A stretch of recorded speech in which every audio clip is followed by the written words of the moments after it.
April 87. Kalau Pak Adam sudah tua, nggak usah disebutkan.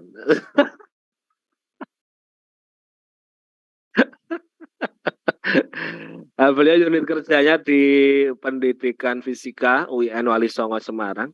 Nomor HP-nya itu ya, rekan-rekan mahasiswa barangkali membutuhkan, yaitu silakan nanti untuk dicatat, dikontak barangkali ada pertanyaan yang masih ada lanjutannya karena belum tuntas dalam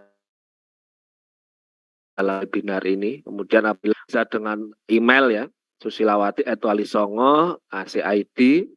Kemudian riwayat pendidikan beliau di S1 Unsri tahun berapa Bu? Berarti 2004 ya Bu ya, kalau nggak salah. 2004. 2003 Pak saya. Oh 2003. Oh 2003. Kemudian S2 di UPI, S3 juga di UPI. Alhamdulillah ini sudah selesai semua ya Bu ya, sudah plong rasanya, sudah lega. Dosen itu ya pokoknya kalau sudah S3 itu sudah merdeka. Tinggal ya tinggal kolaborasi, menulis, penelitian dan sebagainya. Nah, moto beliau ini bagus ini bisa adopsi rekan-rekan semuanya. Kalau salah mohon maaf ini Bu, saya tadi browsing di websitenya Ibu di Wali Songo itu. Moto beliau itu sejatinya hidup adalah belajar dan berjuang. Nah, itu silakan nanti bisa diinterpretasikan di saat menjelaskan itu maksudnya apa ini. Nah, itu. Karena saya melihat riwayat Ibu ini mengajar sebelumnya kan di Semarang, di Mataram, sampai dari Muara Enim sampai ke Semarang itu luar biasa perjuangannya. Apalagi ini ibu-ibu, makanya ini tulis berjuang. Nah, ini belajar dan berjuang terus-terusan ini. Kemudian riset beliau ini terkait dengan pembelajaran abad 21, keterampilan abad 21. Nah, ini sangat relevan ya. Kemudian dengan tren penelitian pendidikan fisika saat ini, nah beliau ini juga baru saja selesai, tentu akan memberikan sharing-sharing terkait dengan ide-ide maupun variabel-variabel penelitian abad 21. Jangan hanya kritis kreatif terus, yang lain apa gitu Bu kira-kira. Karena di kami itu kebanyakan kritis kreatif. Wah, yang lain apa Bu? Nah, tolong diberikan pencerahan-pencerahan ide variabel yang terupdate. Nah, ini kalau penelitian-penelitian beliau ini banyak ya terkait dengan lab ya, terkait dengan alat-alat praktikum. Nah, karena fokus beliau ini sepertinya di pengembangan perangkat pembelajaran dan sebagainya. Nah, mungkin itu saja yang sebagai pengantar saya untuk mengawali dari perkenalan narasumber kita pada pagi hari ini. Selebihnya waktu sepenuhnya kepada Ibu Dr. Susilawati. Mangga Ibu. Bu Susilawati sudah bisa share screen belum Pak Adam? Terima kasih Bapak Dr. Muhammad Minan Husni atas pengantarnya. Terima kasih Bapak Dr. Adam Malik untuk kesempatannya sudah sharing di kelas saya di program studi pendidikan fisika UIN Wali Songo Semarang. Alhamdulillah di sana kemarin ketika Pak Adam memberikan pencerahan, sharing tentang riset-risetnya, mahasiswa kami terinspirasi. Ini barangkali nanti ada yang menghubungi Pak Adam untuk minta validasi instrumen, mohon berkenannya ya Pak Adam. Siap, nanti ada Pak Minan juga, siap. Ya, itu nanti Pak Minan ini siap-siap ya Pak ya, ini apa namanya kalau misalkan main ke Semarang atau ke Jawa itu mampir ke Prodi Pendidikan Fisika UIN Wali Songo. Baik, mohon izin untuk saya share screen saya materi. Kok ini. Apakah sudah terlihat? Sudah Bu. Sudah Bu, iya. Sudah Bu, sudah terlihat. Baik. Bismillahirrahmanirrahim. Assalamualaikum warahmatullahi wabarakatuh. Waalaikumsalam warahmatullahi wabarakatuh. Waalaikumsalam. Alhamdulillahirrabbilalamin. Wassalatu wassalamu ala asrofil anbiya wal mursalin. Sayyidina Muhammadin wa ala alihi wa sahbihi ajma'in. Amin. Yang saya hormati Bapak Dr. Adam Malik MPD, Ketua Program Studi Pendidikan Fisika UIN Sunan Gunung Jati Bandung.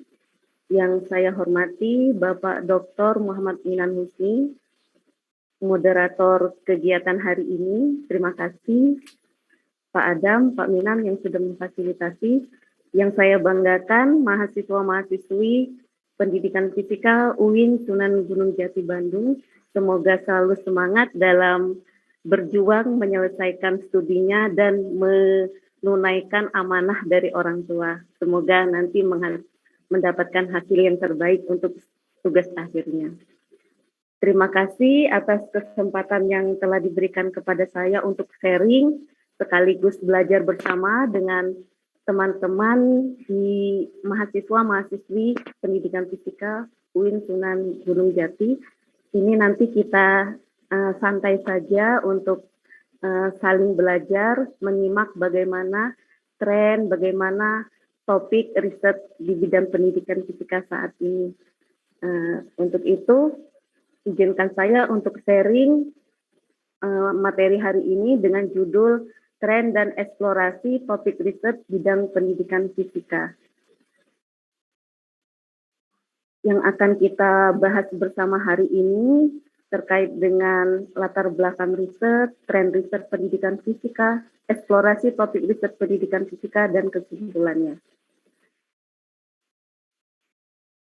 Fakta yang ada di lapangan dari hasil field study yang saya lakukan maupun saya baca-baca dari penelitian terdahulu tentang potret pembelajaran fisika di lapangan masih kita temui cenderung teacher center, walaupun sudah banyak muncul juga student center, bagaimana guru memfasilitasi siswa itu untuk berkegiatan, namun masih dominan teacher center. Tentu saja kurangnya minat membaca ini beberapa hasil interview dengan guru fisika itu muncul, siswa-siswa kita saat ini kurang literasi, kurang minat membaca. Rendahnya kemandirian belajar, kurang interaktif. Kemudian kita ketahui juga secara konten untuk belajar fisika itu membutuhkan perjuangan, agak sulit menerima bahwa fisika itu mudah, jadi banyak rumus, persamaan, kemudian harus latihan-latihan soal agar kita bisa terampil mengerjakan, memecahkan persoalan. Nah, kemudian ditemui hasil belajar itu sebetulnya secara murni dari Bapak Ibu guru di sekolah menyatakan bahwa pemahaman konsep itu masih rendah. Kemudian kreativitas siswa juga masih rendah. Nah, hal ini menjadi problem atau permasalahan yang sering kita temui ketika membelajarkan fisika itu. Sebagai calon guru fisika, kita harus selalu mengupayakan bagaimana meminimalisir permasalahan ini. Tentu saja mahasiswa-mahasiswi sekalian tentu menemukan ya ketika saudara belajar fisika di SMA, kemudian di perguruan tinggi, mulai dari fisika dasar 1, fisika dasar 2, elektronika, sampai dengan fisika kuantum gitu ya, menemui kesulitan-kesulitan. Ya enggak? Ada enggak yang merasa tidak pernah menemukan kesulitan dalam belajar fisika? Mulai dari kita belajar fisika dasar sampai fisika kuantum gitu, ada enggak yang merasa mudah-mudah saja? Tidak, Ibu. Oh iya, nah ini ya rata-rata begitu ya. Ya itu memang manusiawi ya, lumrah rata-rata jawabannya begitu. Jadi bagaimana kita meminimalisir, sulit untuk mengatasi semuanya ya, bagaimana kita mengupayakan ini solusi-solusi alternatif yang bisa kita ini upayakan. Jadi ada kebutuhan dalam pembelajaran khususnya di sekolah menengah sebagai alternatif solusi kalau melihat kebanyakan yang sudah diteliti oleh para mahasiswa itu lebih cenderung ke pembelajaran interaktif berbantuan komputer berupa simulasi video, animasi, kemudian alat peraga ya yang disimulasikan, Kemudian di pengembangan bahan ajar, handout bentuknya bisa bentuknya LKPD, modul maupun buku teks. Nah, ini dari beberapa produk ini bisa diintegrasikan atau dipadukan dengan model pembelajaran inovatif, pendekatan pembelajaran inovatif atau pengembangan instrumen yang instrumen bentuknya instrumen autentik. Jadi ada beberapa alternatif solusinya. Terkait dengan permasalahan tadi, saat ini tren yang terus dikembangkan itu terkait dengan kecakapan hidup abad 21 ya, keterampilan berpikir tingkat tinggi itu sebagai konteks yang harus diupayakan dikembangkan. Itu memang tadi yang lebih dominan kita teliti itu adalah critical thinking dan creative thinking skill. Nah, ini sudah ada beberapa pengembangan dari critical thinking skill dan creative thinking skill ini. Jadi ada beberapa sub bagian yang dijadikan pengembangan lagi gitu. Masing-masing critical thinking, creative thinking skill ini mempunyai aspek dan indikator. Nah, itu bisa dikuatkan gitu, dianalisis lebih mendalam untuk pengembangan instrumen pada bagian-bagian indikator tersebut. Nah, terkait dengan kebijakan dari UNESCO yang menyatakan 4 pilar kependidikan yang di pendidikan di Indonesia itu disinergikan untuk membentuk dan membangun pola pikir. Jadi yang sudah kita ketahui untuk konteks keterampilan kecakapan hidup abad 21 ini, learning to know, jadi peserta didik itu diarahkan untuk mencari, mendapatkan pengetahuan dari pengalaman. Nah, ini menjadi PR kita untuk mengembangkan kegiatan pembelajaran, baik dikemas dalam bentuk kegiatan praktikum, eksperimen, atau proyek, atau studi kasus yang sekarang ini dikembangkan sesuai dengan kurikulum Merdeka. Jadi poin penting di kurikulum Merdeka itu kegiatannya salah satunya adalah kegiatan proyek untuk melatih kemampuan kemandirian siswa dan studi kasus. Kemudian ada learning to do yang memerlukan interaksi bagaimana bertindak terlibat dalam suatu proses pemecahan masalah. Yang selama ini mungkin kita selalu dikaitkan atau dilibatkan dalam pemecahan soal-soal, kita tambahkan ke kegiatan pemecahan masalah bagi siswa. Kemudian learning to be, proses menjadi diri sendiri untuk melatihkan siswa itu agar menjadi mandiri. Ini cocok dari kegiatan proyeknya tadi. Kemudian learning to live together itu menanamkan sikap untuk mampu hidup bersama dalam bekerja dalam tim. Nah, keempat pilar pendidikan ini bisa menjadi latar belakang kita untuk mengembangkan kegiatan pembelajaran inovatif menerapkan misalkan model project-based learning, problem-based learning yang diintegrasikan dengan media ataupun instrumen tes ataupun non-tes yang kita kembangkan untuk riset kita. Selain itu ada literasi ya yang menjadi variabel. Selain keterampilan berpikir tingkat tinggi tadi, ada keterampilan berpikir kritis, kreatif, komunikasi, dan kolaboratif. Ada literasi digital. Nah, ini sudah sangat dekat dengan siswa-siswa kita ya. Ini sangat urgent untuk saudara teliti, kembangkan instrumennya, kembangkan perangkatnya untuk mengukur literasi data, literasi media, literasi ICT. Nah, ini untuk literasi digitalnya. Bagaimana siswa itu nanti bisa mengakses sumber belajar, menggunakan sumber belajar sampai dengan level create, mengkreasikan. Selanjutnya, untuk kecakapan dan keterampilan berkarir, kecakapan hidup ini sebagai calon guru fisika yang nantinya insya Allah istiqomah untuk menjadi Bapak Ibu guru fisika di sekolah, ini kita mau tidak mau harus melatihkan, membekalkan kepada siswa kita untuk memiliki kecakapan hidup yang relevan dengan kecakapan hidup abad 21. flexibility, inisiatif, leadership, social skill. Nah, ini bisa kita teliti, bisa diukur ya, dikembangkan bagaimana pengembangan alat ukurnya, instrumennya untuk diimplementasikan dalam suatu kegiatan pembelajaran. Untuk penjelasan keterampilan-keterampilan apa di abad 21 ini terkait dengan kemahiran untuk belajar yang terdiri dari kemampuan keterampilan berpikir kritis. Ini untuk keterampilan berpikir kritis ini diarahkan bagaimana masalah lingkungan berkaitan dengan kebutuhan. Jadi kita lakukan terkait dengan kontekstual dalam kehidupan sehari-hari, bagaimana lingkungan itu sangat mempengaruhi keterampilan dari siswa kita.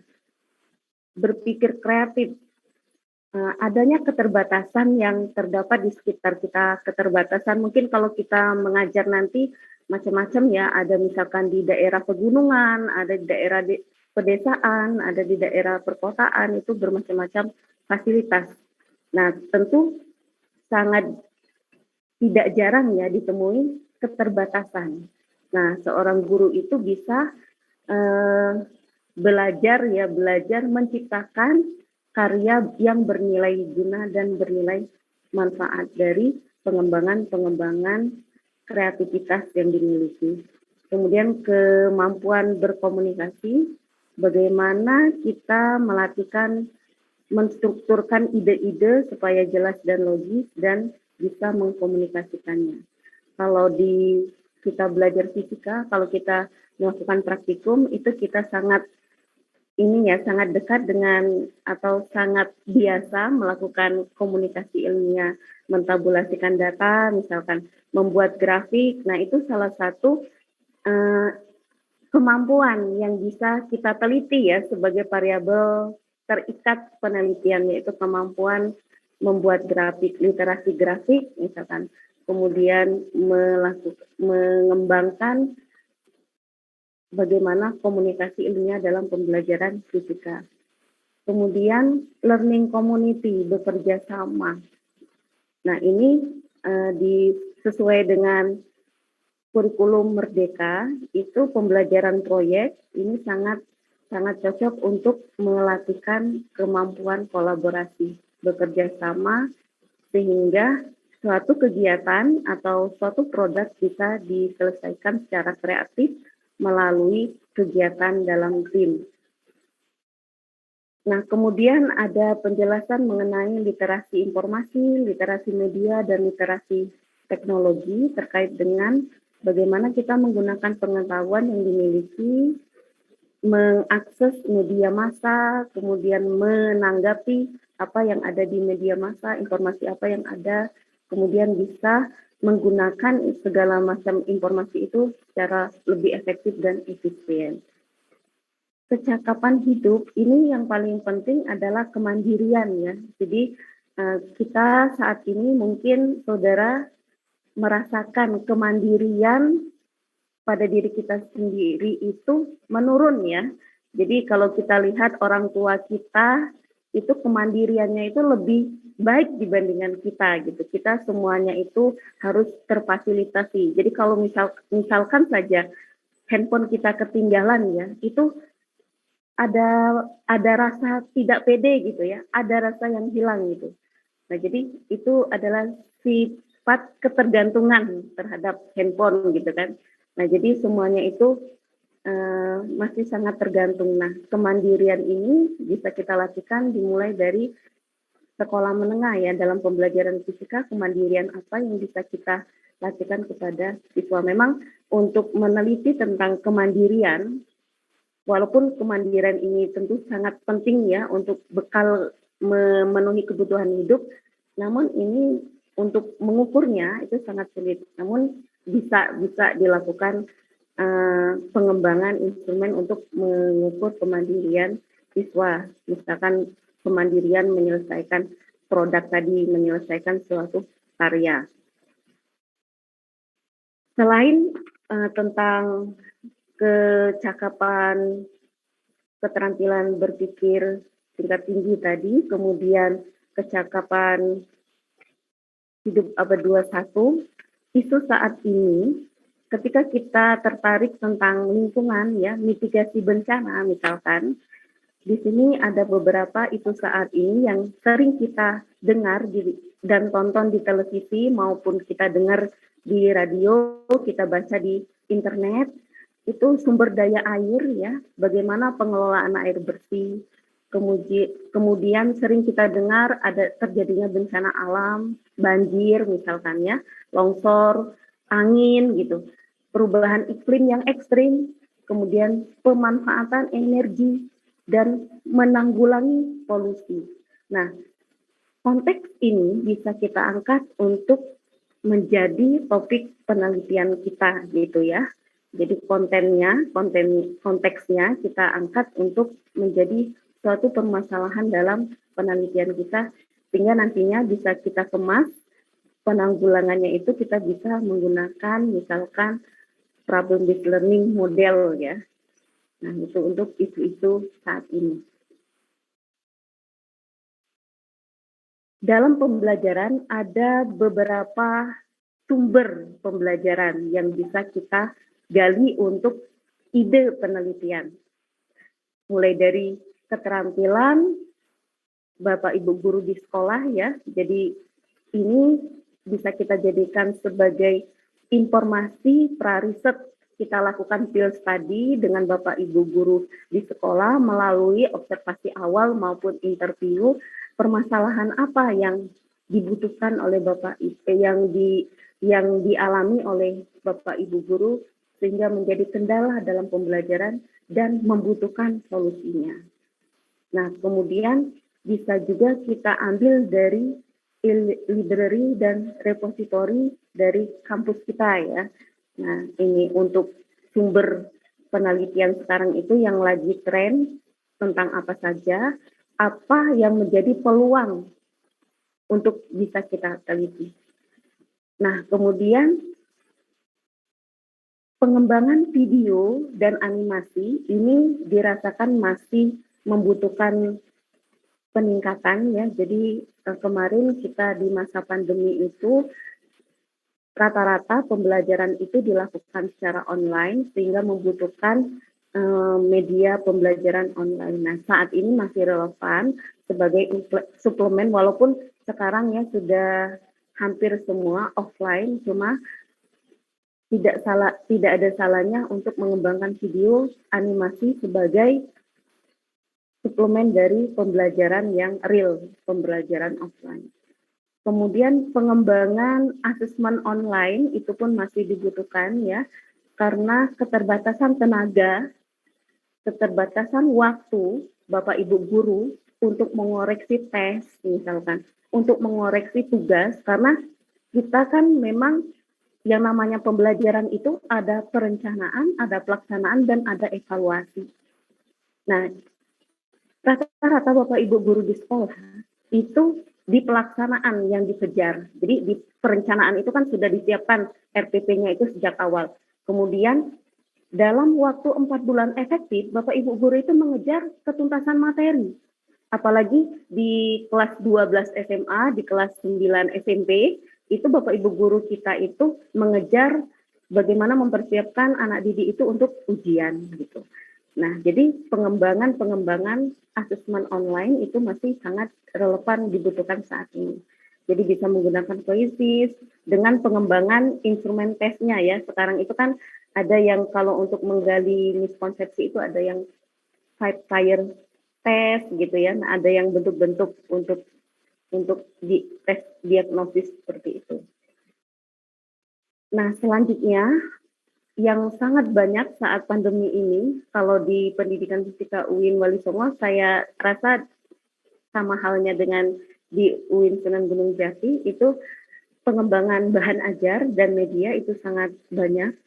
Nah, ini masih minim di digital materialnya. Jadi bagaimana digitalisasi bahan ajar dan media tersebut. Ini masih minim ya, masih belum begitu banyak.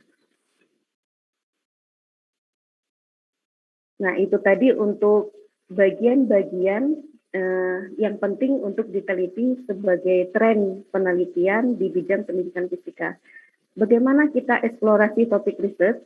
Bisa diawali dengan mencari referensi.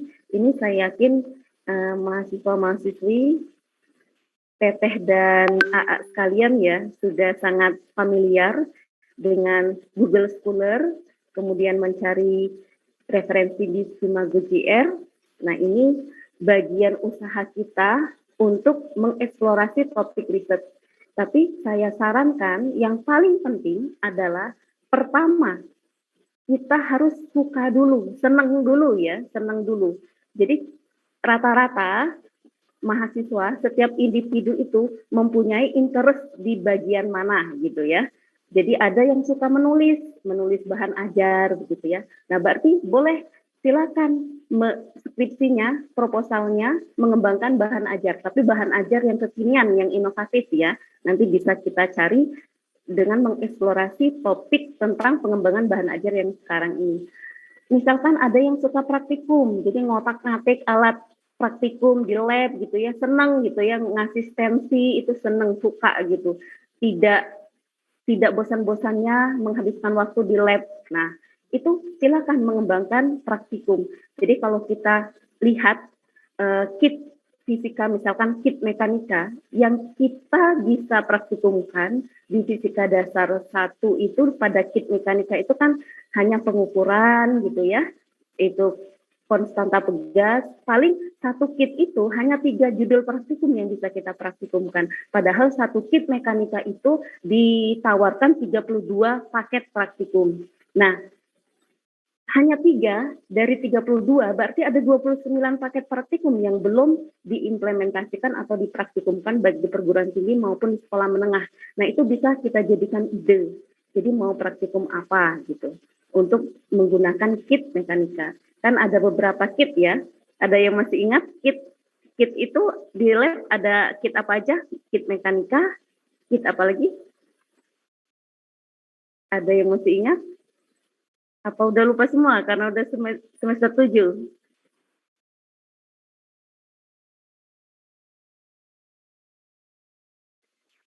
Listrik, Ibu. Iya, ada kit listrik dan magnet ya.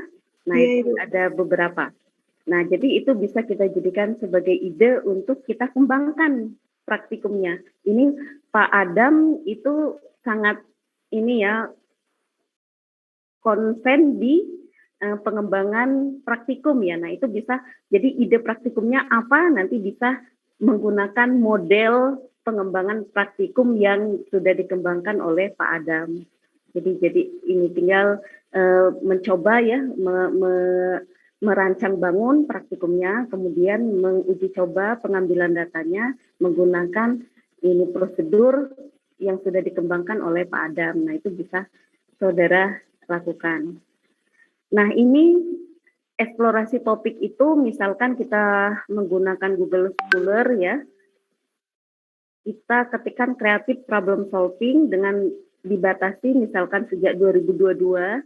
Nah, tinggal dilihat mana yang bisa kita kutip gitu ya dari referensi ini.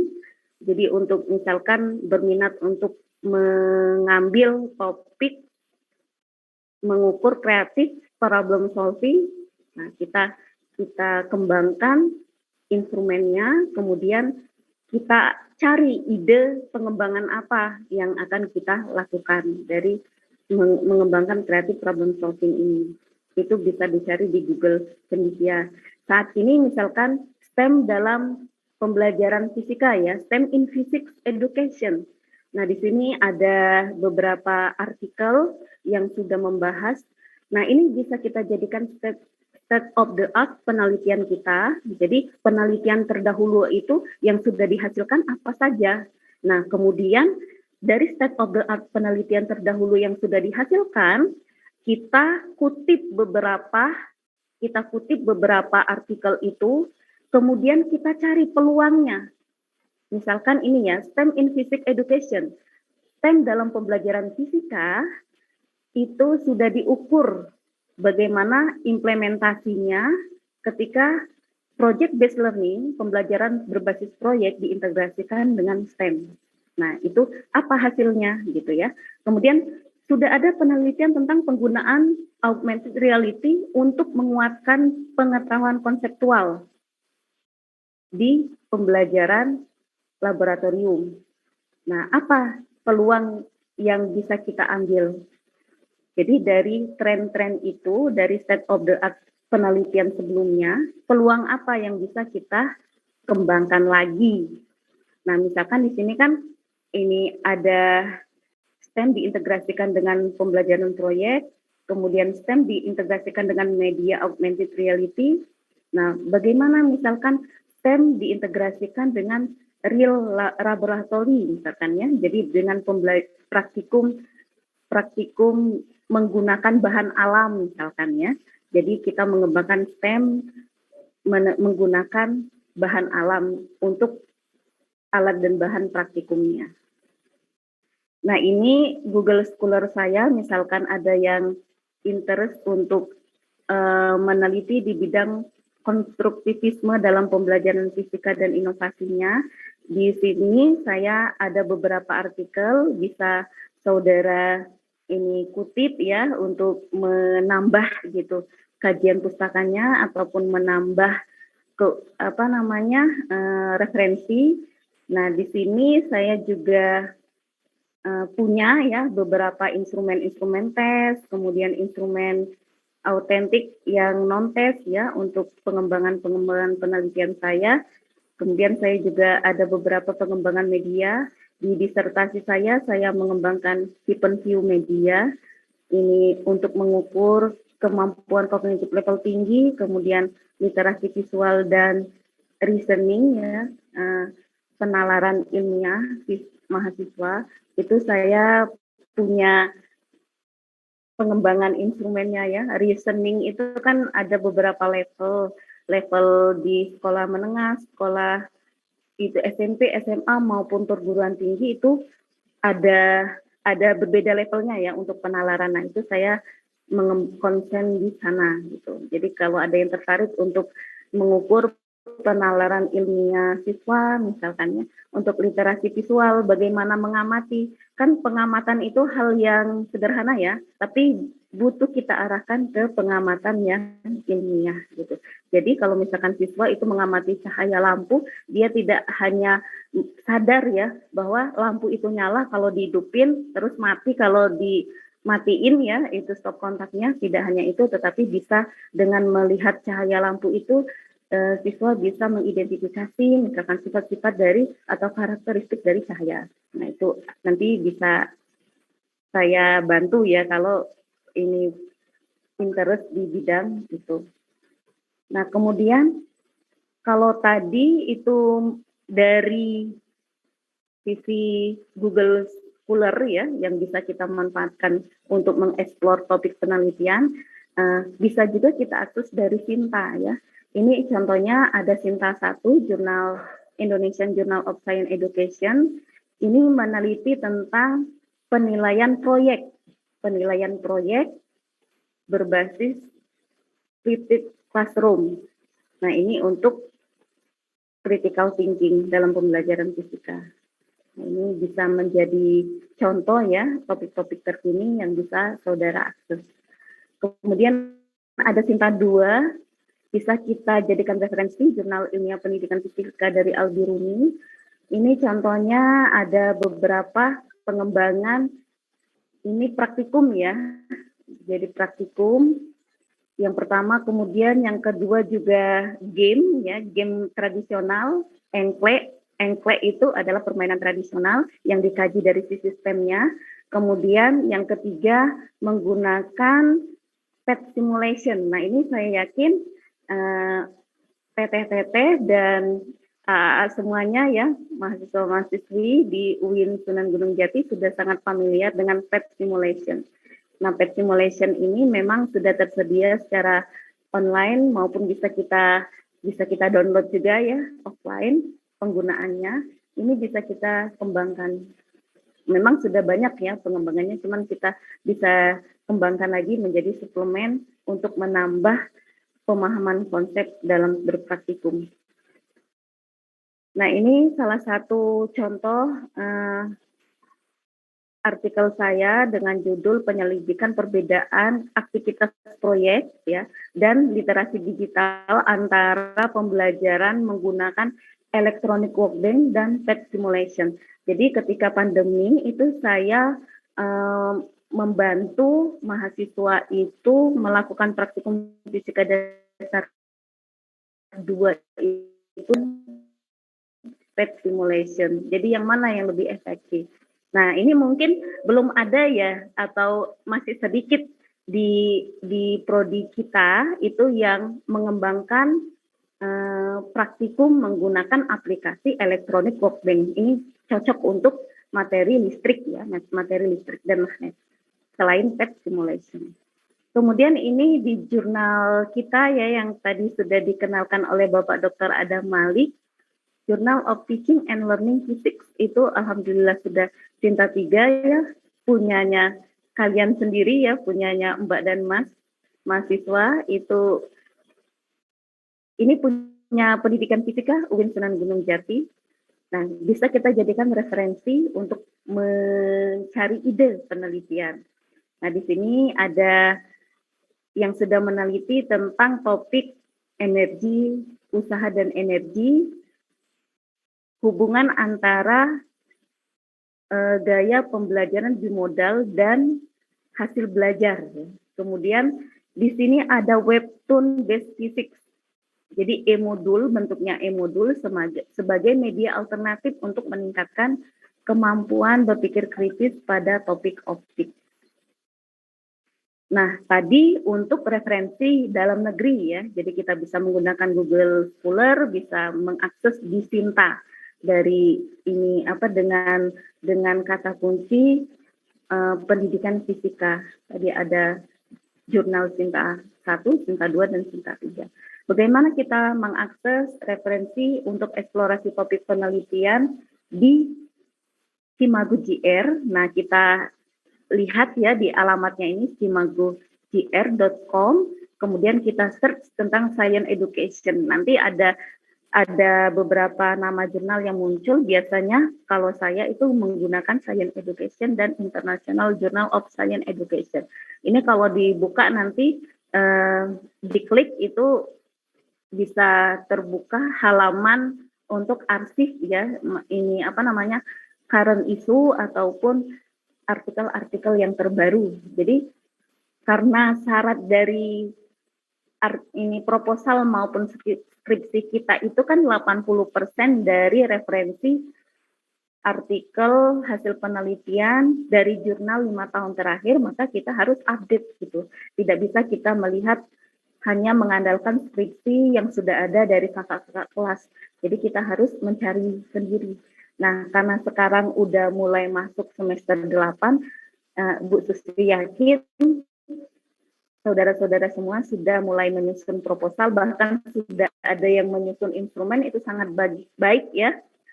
Nah, sekarang setiap hari itu luangkan waktu setidaknya seminggu sekali untuk search referensi. Karena kan rata-rata skripsi itu berapa halaman skripsi?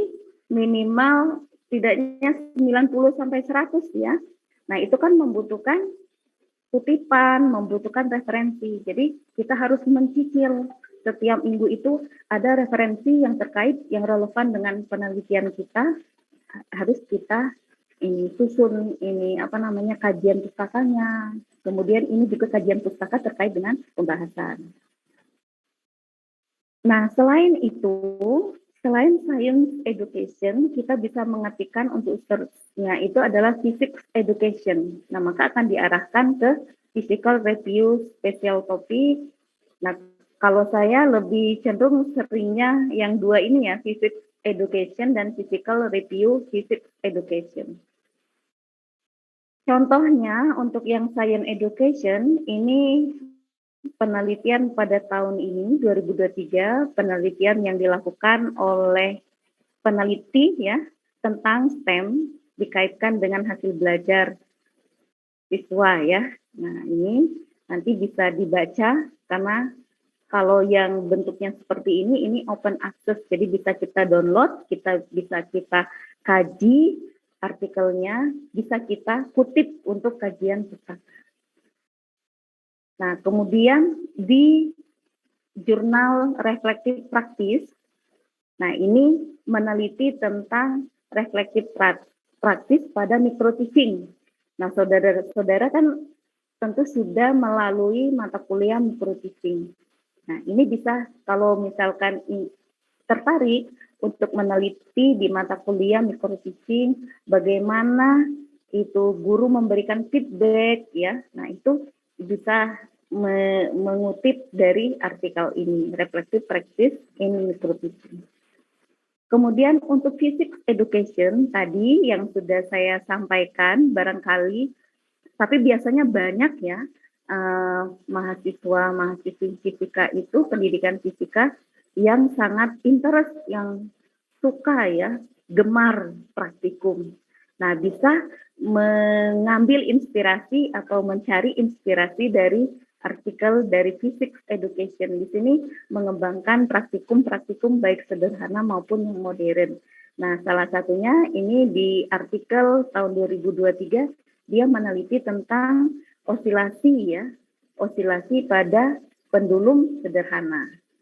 Nah, ini bisa kita ini. Jadi bagaimana menghitung periode osilasi bandul sederhana. Pengembangan praktikum ini kita implementasikan dalam pembelajaran di kelas. Jadi kita kembangkan perangkat praktikumnya, kemudian diimplementasikan di kelas. Kemudian yang kedua itu pembelajaran atau bagaimana mengajarkan gerak linier beraturan menggunakan sensor Arduino dan perangkat smartphone. Nah, saya yakin mahasiswa-mahasiswi pendidikan fisika UIN Sunan Gunung Jati sudah mengenal ya, sudah banyak yang meneliti, mengembangkan media pembelajaran ya, itu alat praktikum dengan bantuan sensor Arduino dan perangkat smartphone.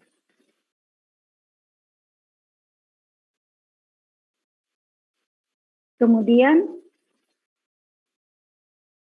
yang ketiga ini tentang magnet ya. Jadi semua benda itu bisa memiliki sifat magnet. Nah, ini mensimulasikan sifat magnetnya. Kemudian yang terakhir ini belajar sains dan tekniknya dengan spreadsheet elektronik. Jadi menggunakan Excel ya, menggunakan Excel. Bisa dikembangkan untuk penugasan siswa, bisa digunakan untuk menghitung, mempermudah untuk perhitungan.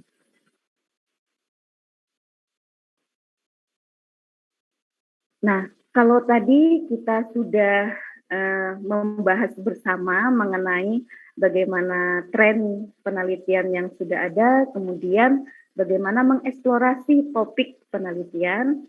Nah, di sini saya sedikit menambah wawasan ya, kalau bisa menambah wawasan, sharing untuk menulis pendahuluan.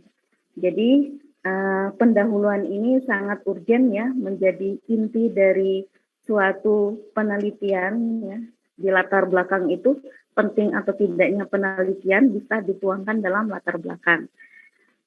Pertama, paragraf awal itu sebagai kajian umum dari latar belakang itu boleh kita tuliskan sebagai potensi.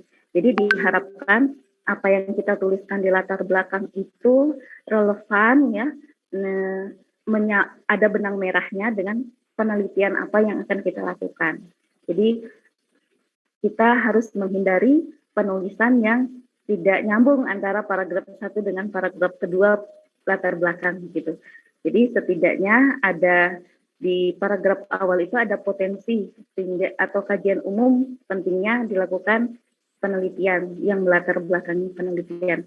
Kemudian yang kedua, sajikan state of the art penelitian. Jadi kajian review literatur atau penelitian sebelumnya secara singkat, sehingga di situ nanti bisa menjustifikasi pernyataan novelty atau originalitas atau apa yang baru dari penelitian yang akan kita lakukan. Kemudian ada gap analysis, jadi ada kesenjangan, ada pembeda, keunikan. ada urgensi, penting tidaknya penelitian kita dilakukan. Peluang penelitian kita itu apa gitu. Baru diiringi dengan uraian permasalahan penelitian, kemudian identifikasi masalah, batasan masalah, dan rumusan masalah penelitian, tujuan penelitian, dan manfaat penelitian sebagai kontribusi penelitian tersebut. Selanjutnya, menulis kajian pustaka. Nah, ini membutuhkan waktu ya, sebetulnya tidak sulit, tetapi membutuhkan waktu karena kita butuh sumber atau referensi yang kita kaji relevan dengan penelitian kita. Jadi untuk mengumpulkan teori yang relevan yang dipilih untuk menjadi bahan referensi literatur dan dasar dalam sebuah penelitian itu, kita membutuhkan waktu untuk membaca artikel-artikel penelitian terdahulu ya yang relevan dengan penelitian kita. Kemudian di metode penelitian yang utama yang harus disebutkan, metode penelitian apa yang kita gunakan, jenis penelitiannya, metodenya, kemudian desain penelitiannya. Desain penelitiannya perlu digambarkan. Yang kedua, partisipan, populasi dan sampelnya siapa gitu, disebutkan populasinya siapa saja, apa saja, sampelnya apa. Teknik pemilihan sampel, jumlah sampel juga perlu disebutkan. Teknik pengumpulan data dan teknik analisis data kita bisa uraikan secara detail, begitu juga dengan prosedur penelitiannya lebih baik kita gambarkan dalam bentuk diagram prosedurnya, kemudian ditambah dengan penjelasan. Itu untuk metode. Metode penelitian yang diarahkan saat ini memang masih diperbolehkan ya untuk melakukan penelitian kuasi eksperimen ya, bentuk eksperimen. Namun diarahkan ke research and development ya. Jadi rata-rata sudah melakukan R&D ya. R&D ini menjadi pilihan saudara untuk bisa dijadikan metode penelitian di tugas akhir saudara. Jadi kita bisa memilih salah satu model pengembangannya, bisa menggunakan 4D, bisa menggunakan ED, ya. Bisa menggunakan model yang Borg and Goal 2003. Hasil penelitian pada skripsi itu setidaknya bisa menjawab pertanyaan ini, what atau how, ya, apakah data yang disajikan telah diolah. Jadi kita deskripsikan, minimal deskripsi kuantitatif, kemudian ini hasil analisis statistik inferensialnya. Jadi bukan data mentah. Data mentah cukup kita lampirkan nanti di hasil, di bab 4 atau di hasil penelitian itu dalam bentuk data yang sudah diolah. Nah, Bu Susi yakin ya sudah sangat ahli ya, saudara-saudara sekalian untuk mendeskripsikan data dalam bentuk tabel ya, tabel. Nah, itu sangat memanjakan pembaca, sangat komunikatif ya kalau kita menuangkan hasil deskriptif datanya itu dalam bentuk tabel. Dituangkan dalam bentuk tabel, kemudian bisa digambarkan dalam bentuk grafik. Setelah itu kan diberi keterangan-keterangan agar tabel membantu, agar dapat membantu tabel dan grafik itu mudah untuk dipahami dan dituliskan temuan atau finding-nya. Kemudian yang kedua, poin penting dalam hasil penelitian itu adalah ada pembahasan yang bisa menjawab why. Jadi pada bagian pembahasan terlihat adanya kaitan antara hasil yang diperoleh, data yang diperoleh, kemudian konsep dasar hipotesis, adakah ini keterkaitan dan pembahasannya. Data-data yang ekstrim, ya, mengapa nilainya tinggi, mengapa nilainya rendah, mengapa ada peningkatan yang tinggi, mengapa ada peningkatan, tidak ada peningkatan. Nah, itu butuh dibahas. Itu namanya data ekstrim yang sangat butuh dibahas. Jadi harus dibahas bagian-bagian itu. Dan nanti setelah dibahas ditambahkan dengan hasil penelitian yang relevan dengan pembahasan itu. Kemudian poin yang ketiga, what else? Apakah ada kesesuaian antara pertentangan dengan hasil penelitian orang lain? Nah, ini butuh rujukan tadi ya. Kemudian lebih baik ditambahkan implikasi hasil penelitian, baik secara terapan maupun teoritis. Itu bagian hasil penelitian. Nanti saudara-saudara sekalian, Bu Susi yakin bisa ya semester ini bismillah bisa sampai menyelesaikan skripsinya sampai dengan bisa menuliskan hasil penelitian yang sangat baik, kemudian sampai dengan kesimpulan, menyimpulkan ya, sampai dengan nanti di akhir ujian gitu ya. Jadi harus ada draft skripsi baru bisa ujian. Nah, untuk itu membutuhkan proses untuk mulai dari seminar proposal, menyusun instrumen, penelitian, menulis skripsinya, terus sampai selesai. Pada bagian kesimpulan, nanti hanya cukup menjawab permasalahan atau tujuan penelitian. Kesimpulan itu harus logis ya, berdasarkan data, dan dapat juga kita tambahin dengan implikasi dan saran. Nah, itu tadi sedikit saya sharing mengenai menambah, insya Allah ya, semoga menambah wawasan saudara untuk menulis. Kemudian untuk teknik analisis data, ya, yang pertama uji butir soal saat ini lebih diarahkan untuk menggunakan RAS model. Jadi bisa secara gratis itu kita dapatkan ya, menganalisis uji butir soal itu menggunakan RAS model dengan WinStep. Nanti kita bisa mendapatkan sebaran kemampuan siswa dibandingkan dengan sebaran tingkat kesulitan tiap item. Nah, ini bisa mengutip dari bukunya Bapak Sumintono, Bapak Bambang Sumintono ya, mengenai model RAS.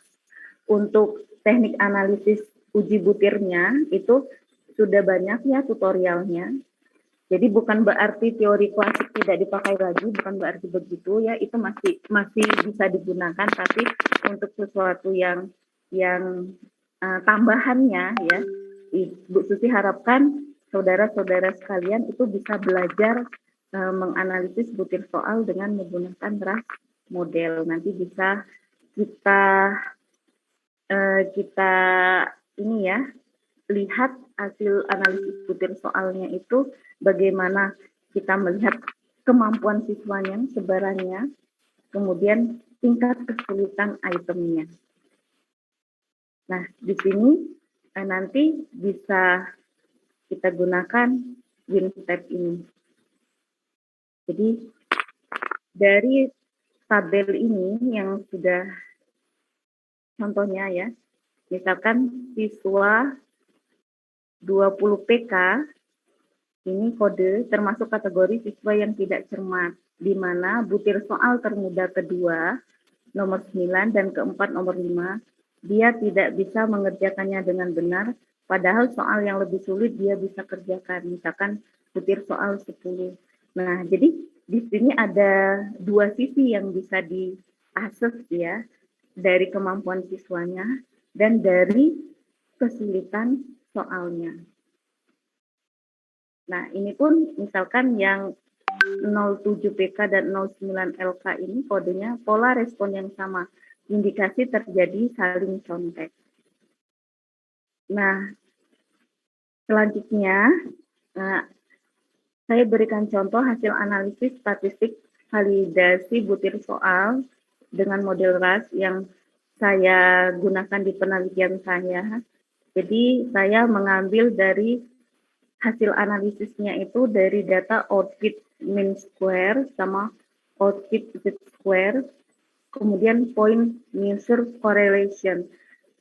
Di sini menurut referensi dari Bapak Sumintono, dari Bapak Bambang Sumintono bukunya, itu penerimaan skor outfit mean square itu antara 0,5 sampai 1,5. Penerimaan skor z square dari min 2,0 sampai plus 2,0, kemudian skor point measure correlation itu dari 0,4 sampai 0,85. Nah, jika ini memenuhi, maka soal masih memenuhi kriteria valid ya, diterima. Kecuali nilainya negatif ya. Nah, jadi soal ini masih dalam kriteria valid. Nah, dari sini juga kita bisa menentukan daya beda item soal yang baik dengan melihat poin measure correlation dari 0,4 sampai 0,85. Nah, itu nanti ini dari hasil penelitian saya. Hasil tingkat kesukaran item test ini diperoleh tingkat kesukaran item test kemampuan kognitif tingkat tinggi dari rentang logit. Jadi ada nilai logiknya di hasil analisisnya itu min 2,95 sampai dengan 3,05. Nah, ini masih kategori kalau nilai logiknya 0,668 untuk person reliability, ini cukup untuk kategori reliability. Kemudian item reliability 0,81 itu bagus. Kemudian alpha, koefisien alpha converge-nya itu reliable pada nilai 0,72. Jadi di atas 0,7 reliable. Sama itu. Selanjutnya, itu untuk model RAS ketika kita ingin menganalisis data kuantitatif. Jadi, kalau misalkan ingin menentukan peningkatan hasil belajar, peningkatan keterampilan berpikir kritis, kita bisa menggunakan model RAS, ya, selain menggunakan persamaan dari Heck 1999, ya. Heck yang persamaan Heck 1999 yang biasa kita gunakan, itu bisa kita gunakan RAS untuk melihat pola peningkatannya. Nah, ketika data kualitatif, ya, misalkan ingin menganalisis hasil LKPD, ini yang seperti saya contohkan ini, saya menggunakan NVivo untuk menganalisis kinerja lembar kegiatan mahasiswa dalam pengamatan azimut bintang. Jadi ada 3 kategori untuk masing-masing kemampuan penalaran ilmiah dan literasi visual. Jadi masing-masing kategorinya adalah kategori baik, kurang baik, dan tidak baik. Ini analisis kualitatif. Kalau yang biasanya kita lakukan itu masih cenderung kuantitatif, ya, menghitung persentase misalkan. Nah, rata-rata kalau di yang saya baca skripsi mahasiswa itu untuk analisis kualitatifnya masih menggunakan persentase. Nah, ini bisa kita tambah analisisnya menggunakan aplikasi NVivo untuk kategorial kemampuan atau keterampilan apa yang perlu dikategorikan. Nah, kategori ini juga bisa dibatasi, ya, atau bisa diplot lagi berdasarkan gender, berdasarkan demografis, itu juga bisa. Nah, hasil pemaparan saya tadi semoga bisa bermanfaat untuk kita semua. Semoga menambah wawasan saudara, ya, untuk terinspirasi ataupun untuk lebih semangat lagi menulis, menyelesaikan proposal, menyelesaikan instrumen penelitian sampai dengan nanti melakukan penelitian dan di semester 8 itu bisa ujian, bisa lulus, ya.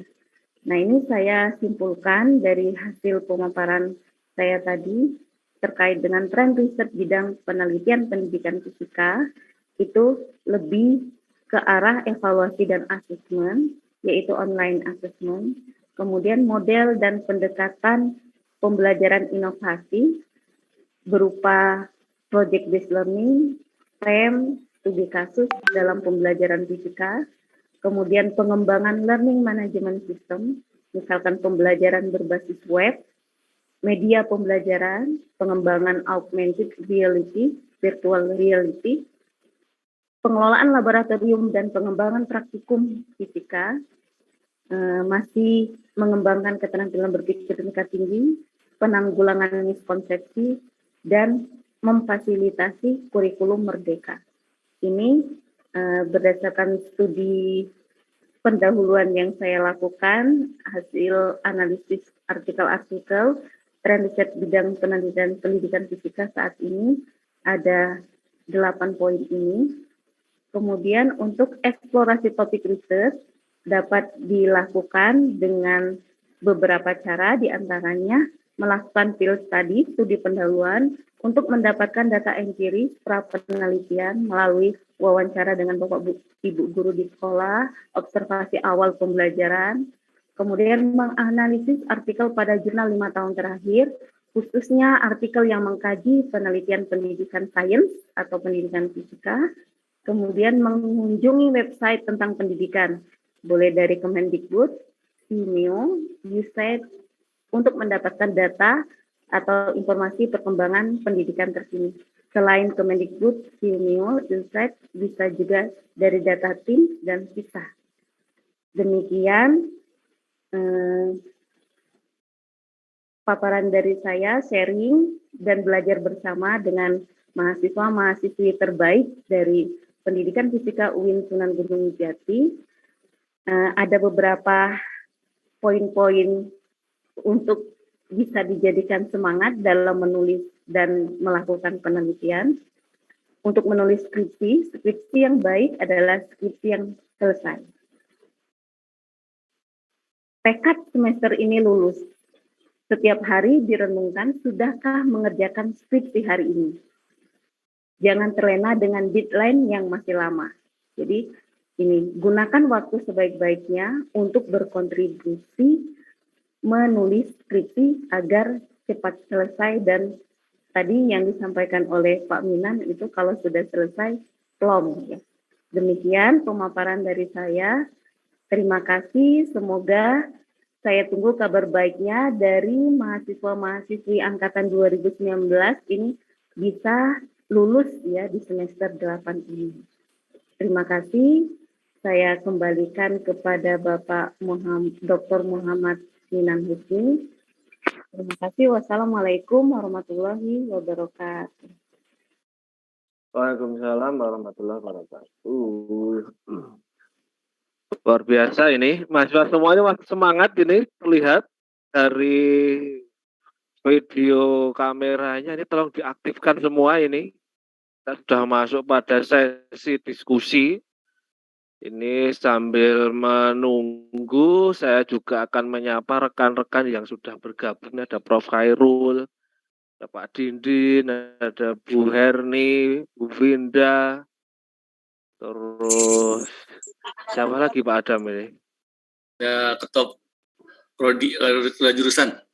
Oh iya, prodi. Pak Dr. Joko Budi Purnomo. Oh, Pak Dr. Budi ya. Pak Budi, sehat Pak Budi? Alhamdulillah, terima kasih Pak Minan, Pak Adam, dan support mahasiswa dosen. Iya, terima kasih ini juga alhamdulillah. Pak Nuhun. Ya, Pak Ya, Nuhun. Sami, Pak. Lagi di jalan, Pak Budinya. Oh, masih di jalan. Ya, hati-hati, Pak. Nah, sebelum saya lanjutkan untuk membuka termin diskusi, ini saya sedikit coba ulas terkait dengan apa yang disampaikan oleh Ibu Dr. Susilawati ya, bahwa tadi sudah sangat dijabarkan bagaimana menulis pendahuluan, terus kajian pustaka, bagaimana menulis metode, sampai menulis kesimpulan sudah sangat dijelaskan. Tetapi yang garis bawah saya ini perlu yang belum dilakukan, ini menurut saya Pak Adam ini terkait dengan bagaimana pembekalan mahasiswa untuk analisis data. Mahasiswa kita itu masih kebanyakan menggunakan teori klasik. Ya, walaupun sebenarnya tadi sudah disampaikan oleh Bu Susilawati ya, tidak ditinggalkan benar-benar. Tetapi paling tidak mahasiswa juga mulai dibekali dengan IRT ya, Bu Susilawati ya. Karena nanti harapannya untuk lanjut S2 itu teori klasik sudah sepertinya jarang dipakai, apalagi S3 sudah ditinggalkan. Nah, misalkan tadi Bu Susilawati mencontohkan dengan RAH model, dengan NVivo, analisis kualitatifnya. Nah, itu mungkin sangat perlu bagi mahasiswa S1 bahkan untuk sebentar Pak Adam.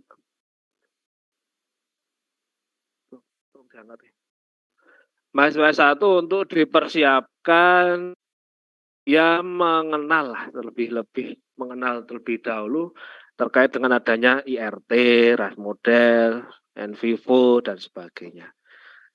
Itu saja. Kemudian sebelum ke mahasiswa, ini sudah ada di kolom chat terlebih dahulu ya, ini karena Zulfi hadir Zulfi? Nah, silakan coba disampaikan pertanyaannya langsung kepada Ibu narasumber. Ya Bapak, terima kasih. Bismillahirrahmanirrahim. Assalamualaikum warahmatullahi wabarakatuh. Sebelumnya terima kasih banyak kepada Ibu Susilawati yang sudah memaparkan banyaknya materi untuk pembahasan proposal bagi teman-teman angkatan 2019 ini. Terima kasih banyak Ibu sebelumnya. Izin bertanya Ibu, perkenalkan nama saya Zulfi Nindiatami dari mahasiswa semester 7 kelas B. Izin bertanya Ibu mengenai perbedaan dari alur penelitian dengan kerangka berpikir Ibu. Soalnya kan dari Zulfi sendiri itu kan alhamdulillah sudah menyusun proposal, dan dari revisian itu ada dari kerangka berpikir sama alur penelitian. Dari Ibu sendiri mungkin ada penjelasan tambahan untuk perbedaan dari alur penelitian dengan kerangka berpikir itu seperti apa Ibu? Terima kasih. Terima kasih, Teh Zulfi. Minan, saya langsung jawab ini atau ada ditampung dulu? Langsung saja Bu. Ya, terima kasih Pak Minan. Pertama-tama saya haturkan terima kasih Prof. Hairul, ini penguji saya yang sangat mengarahkan waktu saya ujian disertasi. Salam hormat Prof. Sudah bergabung, terima kasih. Dan Bapak Ibu dosen pendidikan fisika di UIN Sunan Gunung Jati. Terima kasih Pak Joko Budi Purnomo, Ketua Program Studi Pendidikan Fisika UIN Wali Songo Semarang, sudah bergabung. Terima kasih Teh Zulfi atas pertanyaannya. Alhamdulillah ya, proposalnya sudah selesai. Sudah seminar belum ini? Seminar proposalnya tinggal penelitian dan menulis skripsi. Ini pertanyaan yang bagus ya, apa perbedaan kerangka berpikir dengan alur penelitian? Nah, di kerangka berpikir itu kita sajikan teori hubungan yang menyatakan hubungan antara variabel-variabel penelitiannya. Sehingga nanti di situ terlihat jelas ide penelitiannya apa begitu. Jadi untuk kerangka berpikir itu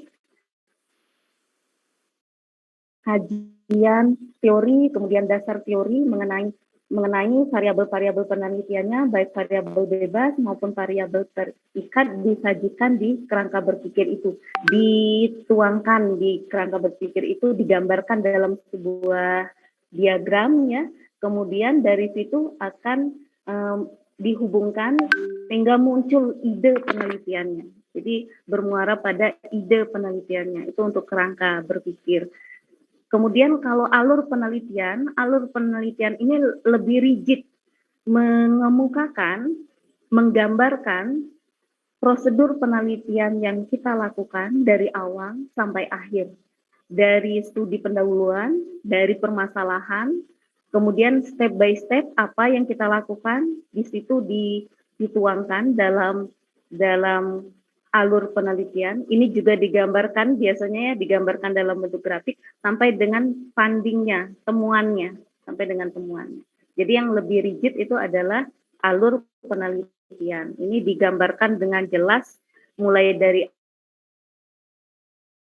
prosedurnya seperti apa, langkah-langkah, tahapan-tahapannya seperti apa. Kalau yang kerangka berpikir tadi menyatakan teori ini kajian pustaka mengenai hubungan antara variabel-variabel penelitian. Jadi di situ diungkapkan variabel bebasnya apa, variabel terikatnya apa, sampai nanti menyambung pada temuan ide penelitian, bermuara pada temuan ide penelitian. Begitu, ini Mbak Zulfi. Zulfi, apakah sudah jelas atau ingin ditanyakan lagi perbedaannya antara kerangka pikir dan alur penelitian? Alhamdulillah sudah jelas, Bapak. Jadi mungkin untuk kerangka berpikir itu lebihnya ke ide dari mulai analisis kebutuhan sampai variabel yang nanti akan diteliti, mungkin Ibu seperti itu. Ya, ini lebih ke ide penelitiannya dan menjelaskan variabel-variabel penelitian yang kita akan teliti. Iya, baik Ibu. Terima kasih banyak Ibu. Alhamdulillah sudah jelas Bapak dari jawabannya dari Ibu. Jangan-jangan pertanyaan UP kemarin, saya kan ke Bu Susilawati. Itu ada aja. Ya, apa-apa. Boleh. Baik, terima kasih Bu Dr. Susilawati. Yang lainnya silahkan angkat tangan terlebih dahulu bagi yang ingin bertanya langsung kepada narasumber.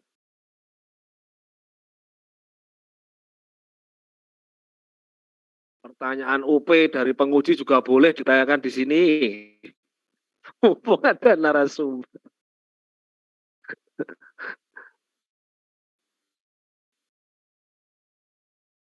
Ayo, Tata, Wilda, siapa ini? Wilda. Halo, Pak.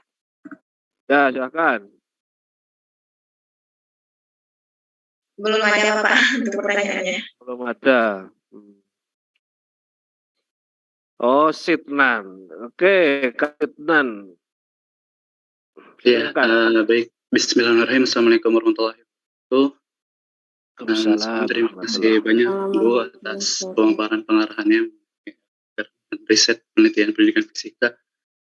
Saya ingin bertanya, tapi mungkin agak di luar konteks, Bu, karena alhamdulillah sekali lagi terima kasih atas kehadirannya, Bu, berkenan untuk memberikan pengarahan. Ini pertanyaan yang ingin selalu saya tanyakan gitu, kepada orang-orang yang berkecimpung di dunia pendidikan gitu. Jadi mungkin nggak ada teks penelitiannya apa nggak apa-apa, Bu, terkait pendidik gitu. Jadi pertanyaan saya, kan beberapa di guru-guru sekarang ini tuh beberapa ada yang di sekolah atau madrasah gitu misalnya, itu memenuhi kewajibannya sebagai pendidik itu hanya semata untuk penghasilan saja gitu, pendapatan saja. Saya bukannya misalnya bukan menyalahkan, tapi yang jadi pertanyaan saya, gimana sih Bu cara menjadi pendidik yang kompeten gitu Bu, yang berintegrasi tinggi supaya outcome yang dihasilkan dari murid itu sebagai penerus satu baik gitu. Bagaimana jadi pendidik seperti itu? Ya, terima kasih Kang Sidnan. Tidak apa-apa. Ini sebagai motivasi bagaimana cara menjadi pendidik yang berintegritas tinggi, bukan berintegrasi tinggi. Nanti kalau berintegrasi itu nanti berdiferensial rendah. Nah, itu ya, supaya menjadi pendidik yang memiliki integritas yang tinggi. Nah, itu bagaimana Ibu narasumber? Terima kasih. Mas Sidnan Hadi Al-Faroiki.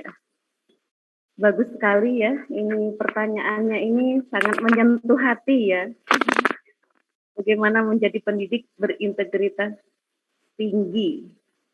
Nah, ini kalau saya sendiri ini terkait dengan bagaimana menjadi pendidik berintegritas tinggi itu pertama niatnya nilai ta'ala, karena memang rata-rata yang sudah masuk di program studi pendidikan, nah itu niatnya sudah beda gitu, dari niatnya aja sudah beda. Tentu berniat untuk mengamalkan ilmunya, jadi menuntut ilmu untuk diamalkan ke masyarakat gitu, ke masyarakat luas.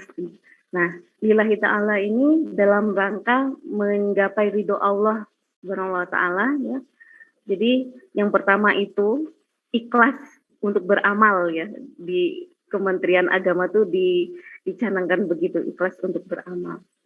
Kemudian yang kedua, semangat untuk memperkaya diri dengan ilmu yang untuk diamalkan. Jadi dari dengan kita semangat selalu berusaha untuk memperkaya diri dengan ilmu, kita terus terbuka dengan perkembangan zaman, perkembangan keilmuan, sehingga kita selalu terinspirasi untuk mengikuti kegiatan dalam majelis ilmu ya, dalam webinar, seminar, pelatihan yang meningkatkan kompetensi kita.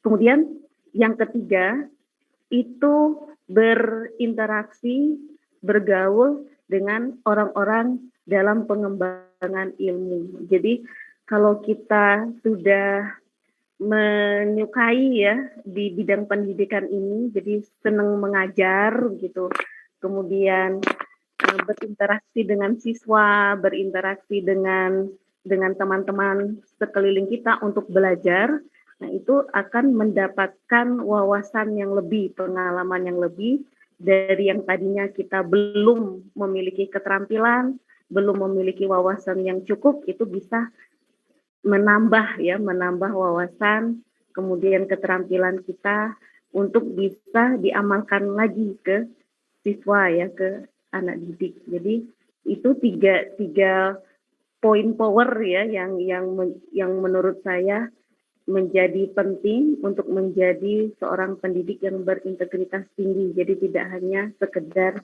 memikirkan penghasilan. Demikian ini Mas Fitnan. Itu Fitnan ya, berdasarkan pengalaman langsung dari Ibu narasumber ya. Karena Ibu narasumber itu motonya tadi apa Bu, lupa saya, tolong jelaskan itu Bu, maksudnya apa Bu? Sejatinya hidup itu adalah belajar dan berjuang. Nah, itu maknanya apa Bu? Lebih ke ini, apa namanya? Memang di setiap hembusan napas kita, di setiap pergantian hari yang kita lalui, menurut saya itu kita lebih terbuka untuk selalu belajar, di mana bumi dipijak, di situ langit dijunjung begitu. Kemudian berjuang untuk bisa ya bertahan gitu Pak. Jadi memang belajar dan berjuang ini dua hal yang beriringan, tidak bisa dipisahkan untuk bisa kita hidup bermasyarakat dan bisa menunaikan cita-cita orang tua kita. Biasanya kan orang tua kita itu selalu berdoa agar anaknya itu tumbuh menjadi anak yang soleh-soleha dan berguna bagi masyarakat, nusa dan bangsa.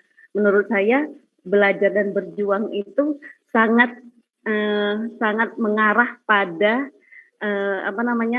terkabulnya doa orang tua kita begitu, berguna bagi masyarakat, nusa dan bangsa. Itu ya, Fitnan dan rekan-rekan yang lain terus semangat ya dalam berjuang revisi ya. Ini revisi setelah UP ini sangat loyo Pak, ini kok banyak koreksian berlembar-lembar, sudah lemes ini belum apa-apa. Nanti kalau sudah selesai semuanya plong ya.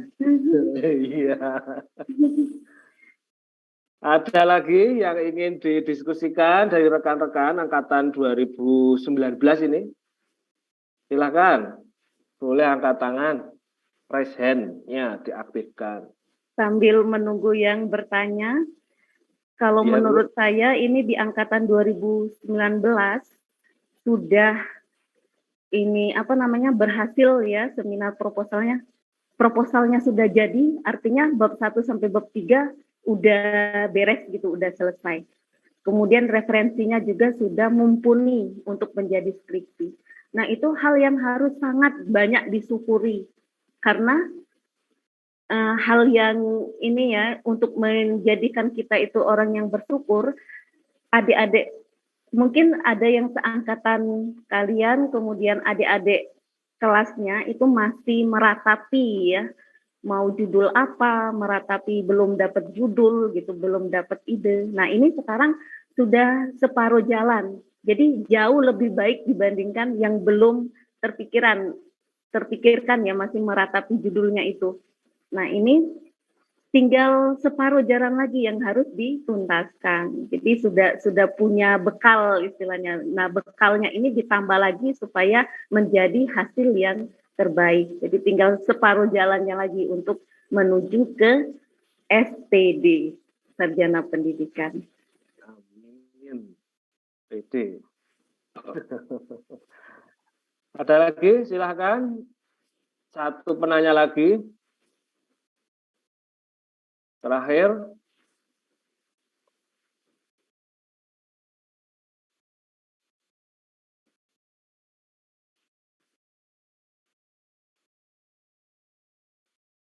Masih pada aktif kan ini di Zoom-nya ini kok tidak off on cam ya. On cam ya beberapa.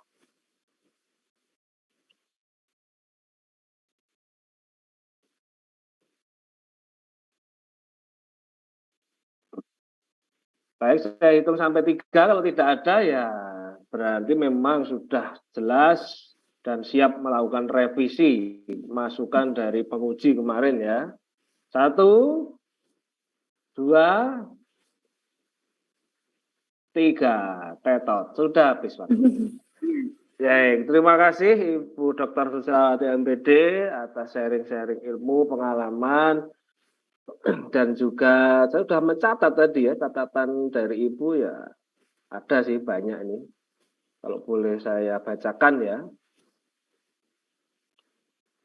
Nah ini. Tadi untung saya catat ini.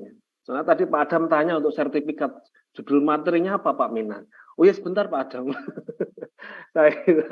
Tren dan eksplorasi apa namanya ini topik riset bidang pendidikan fisika. Nah itu temanya. Kemudian tadi Ibu juga memaparkan terkait potret pembelajaran fisika, itu bisa mahasiswa pilih ya, potretnya itu kan permasalahannya itu kan tadi dijabarkan banyak.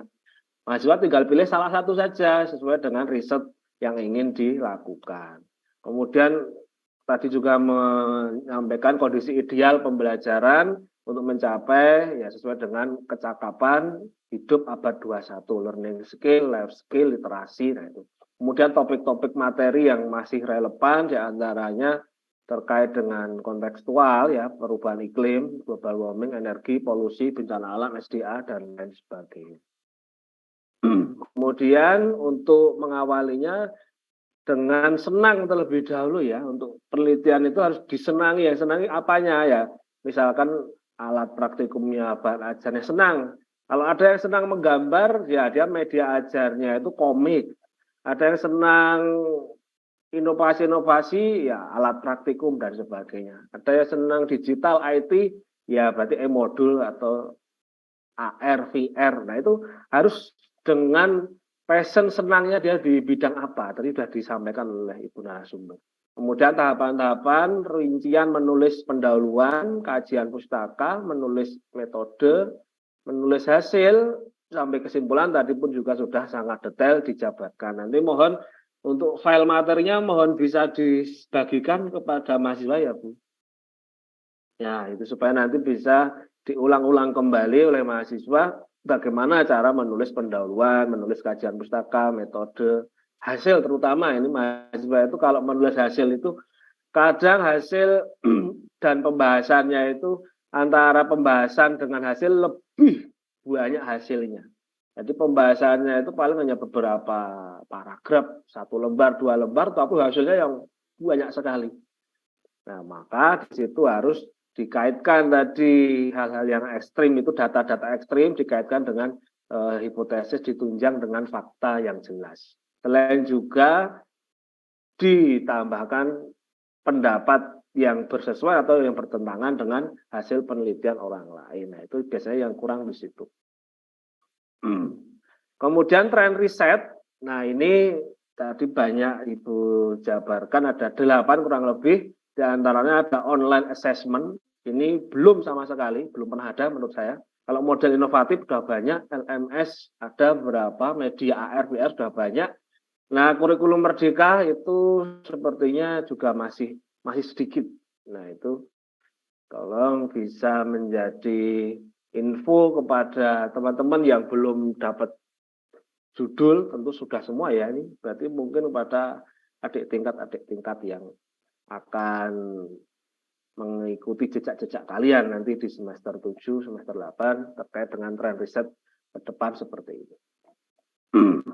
Terima kasih Ibu Dr. Silawati atas materinya dan diskusinya sangat menarik ya. Mohon maaf sekali karena waktu ya Bu ya, ini dibatasi. Pengennya sih tambah lagi waktunya. Jadi banyak materi-materi yang Ibu bisa sampaikan kepada kami ya selaku dosen di UIS dan Gunung Jati Bandung yang